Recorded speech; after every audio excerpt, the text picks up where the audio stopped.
Pagkatapos natin malagyan ng ink, punta lang tayo dito sa ating computer. Then punta tayo sa search bar, type natin ang control panel.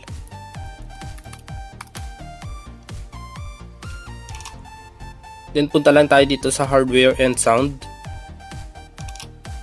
Then piliin natin yung printer, device and printers.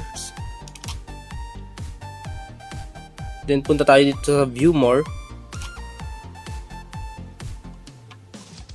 Then proceed tayo dito sa more device and printer setting. Tapos hanapin natin yung pangalan ng ating printer, which is ito yun, Epson L3 3210 series. Then right click natin yung ating mouse. Then piliin natin yung printing preference. Then proceed tayo sa maintenance. So kailangan natin i-clean yung kanyang head para yung mga buo-buo na ink ay matanggal and yung mga bara is maging maayos. Kailangan natin itong gawin para yung printing niya ay smooth and kompleto yung mga kulay. So ang gagawin lang natin is pinutin lang natin itong print head cleaning. Then start. Then mag-loading lang siya, antayin lang natin na matapos. Then kung i-observe natin, ang printer natin is tutunog yan. Then ongoing yung kanyang cleaning sa loob ng kanyang printing head.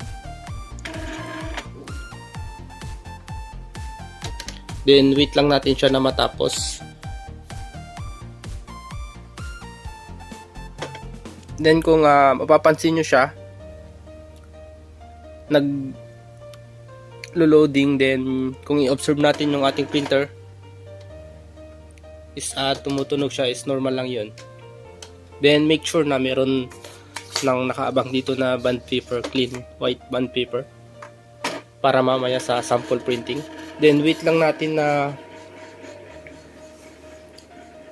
matapos yung kanyang cleaning.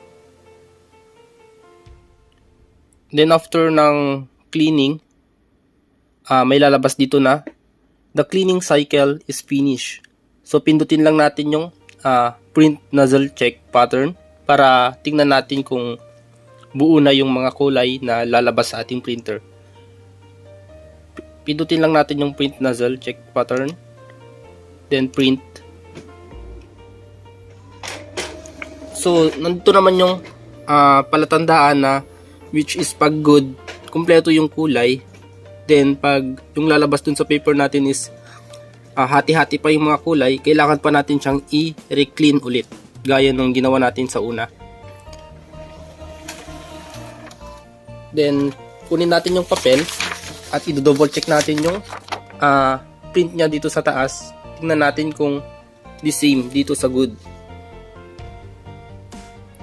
Yan, as you can see, tama naman. Then punta ka na dito sa finish. Then okay. So dun, okay na siyang gamitin. Pwede nang mag-print and etc. So again, ganun lang po yung ating gagawin pag magpapalit tayo ng ink sa ating mga printer. Make sure na bago na ating gamitin, kailangan natin siyang i-print head cleaning. Or di kaya naman pag hindi pa makuha sa print head cleaning, punta ka lang sa power cleaning. So lahat ng setting na yun ay nandun lang po sa ating setting ng printer. Punta lang po doon sa maintenance. Again, thank you for watching and please subscribe to my channel. Thank you so much.